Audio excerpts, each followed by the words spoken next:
थे, गाड़ी में बैठे थे, कहने लगे मैंने फ्री में पढ़ा कि जो बंदा रात को सोते वक्त 33 बार या रज़्ज़ाक़ पढ़ेगा और उठते वक्त भी या रज़्ज़ाक़ पढ़े, उसके लिए रिस्क के दरवाजे खोल जाएंगे। कहा लॉकडाउन के दरमियान सबके कारोबार बंद, बिल्कुल बंद, हर चीज खत्म।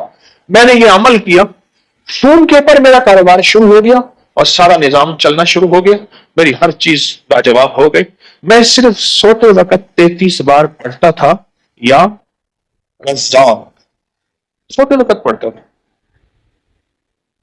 और उठते ही फौरन, यानी आंख खुलते ही फौरन 33 बार पढ़ता था या रज़्ज़ाक़। काम हो गया बेहतरीन। कि सारी दुनिया के कारोबार बंद हैं, सारी दुनिया की रोजी बंद है, हर जगह रास्ते बंद, रेलें बंद, गाड़ियां बंद, ट्रक बंद, जहाज बंद, सब कुछ बंद है। पर मेरा रिस्क खुला भी हुआ है, चल भी रहा है। सिर्फ 33 बार सोते वक्त, कोई वजू कुछ ही शर्त नहीं, या रज़्ज़ाक़ पढ़ लिया। और 33 बार या रज़्ज़ाक़ पढ़ने में मेरे ख्याल में कि 1 मिनट भी नहीं लगेगा, 1 मिनट भी नहीं लगेगा। क्या आप उस तावीज को जानते हैं जो तिलिस्माती पत्थर पर लिखा हुआ था, जिससे हर दुआ कबूल होती है? एक अल्लाह के वली का दिया हुआ अनोखा ऐसा निजाम, ऐसा तलिस्म, अजायबात की दुनिया कि हम न जाने। क्या अल्लाह अहदो अल्लाह समदो का एक पुरस्रार निजाम, और वो पुरस्रार निजाम जिसके अंदर हमारे लिए राहतें ही राहतें, रहमतें ही रहमतें, बरकतें ही बरकतें, आफियतें ही आफियतें। वाकई मुसीबतें टालने वाला और मुसीबतें टलवाने वाला वो पुरस्रार हैरत अंगेज पत्थर कैसे दरियाफ्त हुआ? बिस्मिल्लाहिर्रहमानिर्रहीम, अस्सलामु अलैकुम वरहमतुल्लाहि वबरकातुहू। दुनिया अजायबात से भरी हुई है, जमीन के नीचे, जमीन के ऊपर, आसमान वसतों में। ये साइंस जितनी भी है, इन सब ने इन तिलिस्मात, अजायबात और अनोखी अनहोनी दुनिया को दरियाफ्त तो की है। इसके नाम तो साइंस है, लेकिन साइंस वहां नहीं पहुंची जहां कायनात के राजों में अल्लाह के दोस्त पहुंचे हैं, अल्लाह के मुकर्रब बंदे पहुंचे हैं। आज भी यह हकीकत है। आए आज एक वाकया भी बयान करते हैं, एक अमल भी और एक खूबसूरत निजाम भी। अम्मारा बिन हसन रज़ी अल्लाह तआला फरमाते हैं, हमारी कबीले की एक जगह थी जिसको हिर्रतुल हदसान कहा जाता था। रात को वहां आग भड़कती थी, दिन में धुआं निकलता था। कबीला तई, जिसके हातिम तई थे, अपनी ऊंटनियों को इस आग की रोशनी से चलाता था, जो 7 रातों के फासले से भी दिखाई देती थी। इतनी ऊंची और इतनी आग थी कि 7 रातों के फासले से भी दिखाई देती थी। इस दौरान खालिद बिन सन्नान, एक बहुत बड़े अल्लाह के नेक बंदे, कबीला मरीता से आए और कहा, अल्लाह ने मुझे हुक्म दिया है तुम्हारे लिए इस आग को बुझाऊं। हर कबीले से एक शख्स मेरे साथ आए। हम 10 आदमी उनके साथ चले, मैं भी उनमें था। वो हमें कुएं पर ले गए। वहां से आग का एक दहाना निकला। आग हम पर घेरा डालने लगी। हम गोया तराजू के पलड़े में आ गए। हमने पहले लाठियों से, फिर जूतों से, फिर अमामों से मारा, यहां तक कि सब कुछ जल गया। हमने कहा, खालिद तुमने हमें हलाक कर दिया। उन्होंने कहा, नहीं, ये आग हुक्म के ताबे है, मैं भी हुक्म पर हूं। फिर वो आग पर असा मारते हुए कहने लगे, हर हक जो अल्लाह के लिए है वो अदा हुआ, मैं अल्लाह का बंदाए आला हूं। एक शख्स था जो मजाक उड़ाने वाला था, कहता था मैं बाहर नहीं निकलूंगा, देखो मैं निकल आया हूं। इस तरह की बातें करता था। फिर उन्होंने हमें एक जगह ले जाकर कहा, खोदो। मैंने खोदा तो एक पत्थर निकला जिस पर कलिमात लिखे थे, अल्लाहु अहद अल्लाहु समद लम यलिद वलम यूलद वलम यकुल लहू कुफुवन अहद। उस पत्थर पे लिखा था। खुदाई के दौरान जो एक पत्थर निकला, उस पर यह कलिमात लिखे हुए थे। हमने उस पत्थर को अपने पास रखा। जब भी मुसीबत में उसको सामने रखते, मुसीबत टल जाती। बारिश ना होती, उसे कपड़े से ढांप कर दुआ करते, बारिश हो जाती। खालिद ने कहा, मेरी बीवी हामला है, उसका एक बेटा होगा जिसका नाम मिर्रा होगा। वो सुर्ख गोश्त की मानिंद हसीन होगा। उसकी मौजूदगी में तुम पर मुसीबत नहीं आएगी। फिर कहा, मैं 7 दिन में फौत हो जाऊंगा, मुझे इस टीले में दफन करना, 3 दिन बाद मेरी कब्र पर जाना। अगर तुम एक दमदार गधा देखो जो नाक जमीन पर रगड़ रहा, तो कब्र खोदना, मैं जिंदा हो जाऊंगा। اور تمہیں قیامت تک کے حالات بتاؤں گا۔ لیکن جب وہ گدھا آیا، لوگ قبر کھولنا چاہتے تھے، ان کی قوم نے روک دیا، ہمیں عرب رسوا کریں گے۔ پھر رسول اللہ صلی اللہ علیہ وسلم مبعوث ہوئے تو خالد کی بیٹی نبی علیہ السلام کے پاس آئیں کہ میں خالد بن سنان کی بیٹی ہوں۔ آپ نے چادر بچھائی، فرمایا یہ میرے بھائی کی بیٹی ہے، ایک نیک آدمی جسے اس کی قوم نے ضائع کر دیا، اس کی قوم نے ضائع کر دیا۔ بہت بڑا طاقتور عمل ہے، بہت حیرت انگیز عمل ہے۔ اس عمل سے ہمیں کیا ملا؟ اس واقعے سے ہمیں کیا ملا؟ سورت اخلاص کی طاقت ملی، سورت اخلاص کی تاثیر ملی۔ بڑی مشقتوں کے بعد انہیں ایک پتھر ملا، بڑی محنتوں کے بعد انہیں ایک حیرت انگیز دنیا ملی۔ اس پتھر پہ سورت اخلاص لکھی ہوئی تھی، اس پتھر پہ۔ آئیں، اس سورت اخلاص کا ایک عمل ہمارے پاس ہے اور بہت طاقتور پاس ہے۔ رسول اللہ صلی اللہ تعالی علیہ وسلم نے فرمایا، عمر رضی اللہ تعالی عنہ، عمر جو بندہ 10 بار سورت اخلاص پڑھتا ہے، جنت میں اس کے لیے محل بنا دیا جاتا ہے۔ تو عرض کیا، یا رسول اللہ صلی اللہ علیہ وسلم، اگر کوئی 20 بار پڑھے، فرمایا 2 محل بن جائیں گے۔ اس طرح کرتے کرتے فرمایا، یا رسول اللہ، اگر کوئی 100 دفعہ پڑھے، فرمایا جنت میں 10 محل بن جائیں گے۔ آپ نے محسوس کیا اس پتھر کی تاثیر کو؟ آپ غور سے، توجہ سے میری گفتگو کو سمجھیں، اس پتھر کی تاثیر کو، کہ اس پتھر کی تاثیر میں کیا چیز تھی ایسی، کیا عمل تھا ایسا؟ فرمایا جب ہمیں مشکل آتی، جب پریشانی آتی، جب الجھن آتی، اس پتھر، اصل پتھر نہیں، اس پتھر کے اوپر اخلاص تھی، اصل پتھر نہیں ہے۔ وہ بڑی تلاش کے بعد انہیں جو سورت اخلاص کا پتھر ملا، ان کی ہر مصیبت دور، ان کی ہر مشکل ختم، ان کی ہر ناکامی ختم، انہیں عزت دولت ملتی تھی، انہیں رزق صحت ملتا تھا، ان کی مشکلیں ٹلتی تھیں، ان پہ بارشیں ہوتی تھیں، ان سے بارشیں روکی جاتی تھیں جب چاہتے تھے۔ یہ سب کچھ سورت اخلاص کی برکت سے ہے۔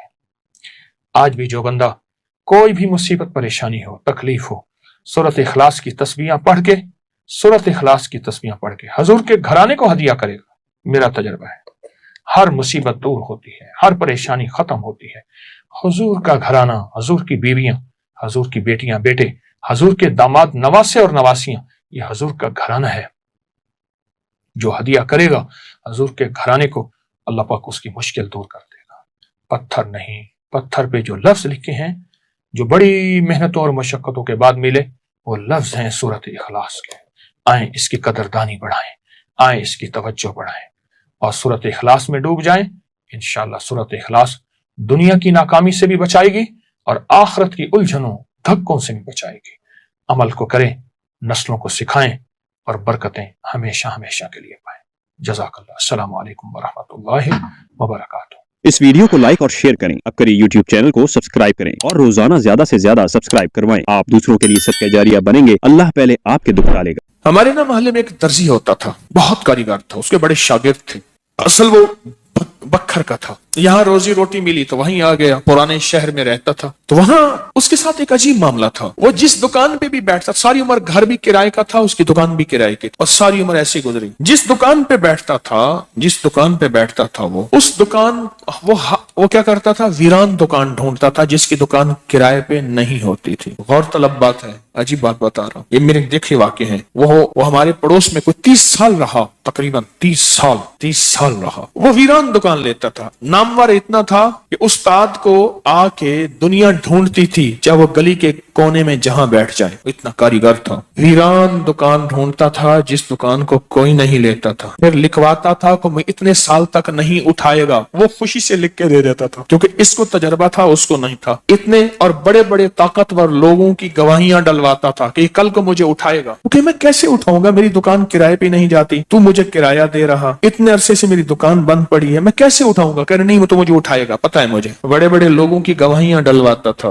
لکھواتا تھا، کرایہ دیتا رہوں گا، دیتا تھا۔ ادھر وہ کرائے پہ بیٹھتا تھا، چند دنوں کے پاس اس کے پاس لوگ آنا شروع ہو جاتے، یہ دکان دے، وہ اگر 20 روپے کرایہ دیتے، ہم 30 روپے دیتے ہیں، ہم 40 روپے دیتے ہیں، کوئی کہ ہم 50 روپے دیتے ہیں۔ अब उसका दिमाग बेचारे का तो वैसे हिला, चेतरल गया, दिमाग तो हिलना था। वो इसको आके कहता कि मुझे इतने लोग दे रहे हैं। मैंने कहा मैंने तुझे पहले कहा था लिखवा के दो। अच्छा, ये चंद बार हुआ। जिस दुकान पे भी बैठता था उस दुकान पे बैठते ही इसके साथ ये मामला शुरू हो जाता। अब ये राज किसी को पता नहीं था। ये राज है क्या इसका, इसके साथ क्या होता है, इसके साथ ऐसा क्यों होता है। उसने ना एक दफा ये राज एक बंदे को बताया, उसने मुझे बताया। बरह रास्त मैंने उससे बात नहीं हुई, लेकिन हमारा पड़ोसी था वो। एक बंदे को उसने राज बताया, हमारा एक रिश्तेदार था, उसको ये राज बताया और उसको कहा कि मेरे साथ ये राज है। उसने अब जो लफ्ज कहना, पहले मैं वो लफ्ज आपके सामने बयान करता हूँ। कहने लगा बख्त मेरे ऊपर पागल है और मुझे अखे बख्त मेरे ऊपर पागल है। मैं नहीं चाहता वाल में को आते विल्लड़ चिपक जाता है, चिपट जाता है, लिपट जाता है। मैं नहीं चाहता आके फिर मुझे लिपट जाता है बख्त। अच्छा, जिसकी दुकान आने की होती है 100 आने की हो जाती है। अच्छा, इधर मैं दुकान छोड़ के जाता हूँ किसी और जगह पे, वो दुकान फिर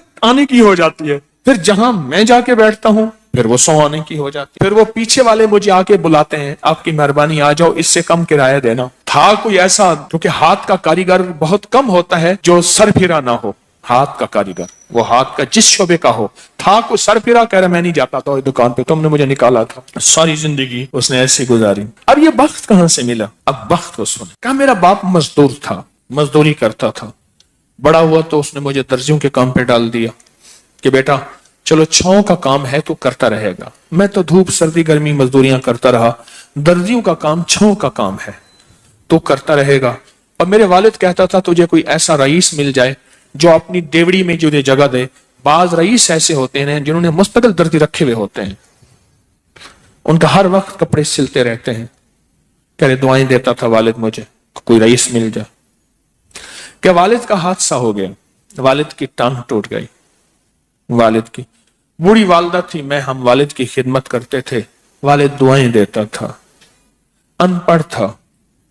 किसी ने वालिद को अल्लाहुम्मा सल्ली अला मोहम्मद बता दिया, बस यही पढ़ता था और टूटी फूटी कुल हुवल्लाह पढ़ता था, बाकी कोई अब्बा को पता नहीं था। कहा मैं दर्जियों से पैसे थोड़े से लाता था, घर में फाके आना शुरू हो गए। थोड़े से पैसे मैं लाता था, अभी काम सीखा नहीं था, उस्ताद कभी कभार दे देता था और वालिद रोज लाता था। घर में सख्ती और तंगी आना शुरू हो गई, बहुत ज्यादा गुर्बत, तंगदस्ती। हमारी एक फूफी थी, कहीं दूर रहती थी, बहुत बूढ़ी थी, वालिद से भी बड़ी थी। वो आके हमारे घर उसने कयाम कर लिया कि तुम्हारे वालिद की खिदमत करूंगी। उसके बेटे उसे ठोकरें मारते थे और उसकी इज्जत नहीं करते थे। वो फिर घर आ गई। अब मेरी माँ मुझे देखे, मैं अपने देखूं। माँ ने कहा बेटा आ गई है, इसकी भी खिदमत साथ करनी है। अब फूफी ने, एक फूफी बूढ़ी अब्बे से बड़ी, एक वालिद माजूर, बूढ़ी वालदा और बहुत सारे बहन भाई। कहा कि कई रातें ऐसी गुजरती थी, मैं और मेरी माँ नहीं खाते थे, फाकों में सोते थे, फूफी को खिलाते थे। कहा फूफी खाती बहुत थी, खाती बहुत थी। आप बच्चों का सब कुछ खा जाती थी, सारा अपना भी खा जाती थी, खाती बहुत थी फूफी। कहा उससे छीनते थे तो फूफी लड़ने पे आ जाती थी। एक घर में अजीब कशमकश थी। कहा इन सख्तियों तलखियों में मैं उनकी खिदमत करता रहा, बाप की मां की खिदमत करता रहा, हत्ता के वालिद पता नहीं कितने साल कहे, मुझे भूल गए, फौत हो गए। और फुप्पी ने के दिल में यह बात आई कि हमने वालिद को जहर दिया है। उसने सारे जहान को कहना शुरू किया कि इन्होंने वालिद को जहर दे दिया, मेरे भाई को मार दिया। घर में रोटी भी खाती थी, बच्चों से छीन के भी खाती थी, चोरी छुपे भी खाती थी, दिन रात भी खाती थी, हमें बुरा भला भी कहती थी, लोगों के यहाँ शिकवे भी करती थी।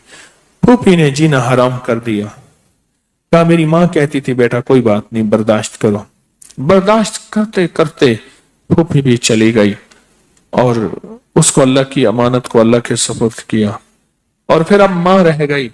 अब मैंने अपनी सारी तवज्जो माँ पे डाल दी।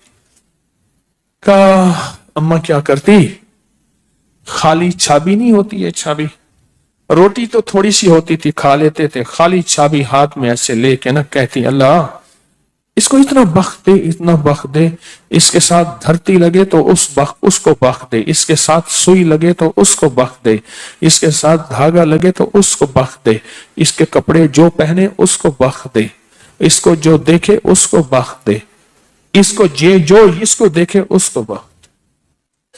अम्मा अच्छा भी लेके मांगती थी, रोती थी, और बाज़ औक़ात अच्छा भी में अम्मा के बहुत सारे आंसू होते थे।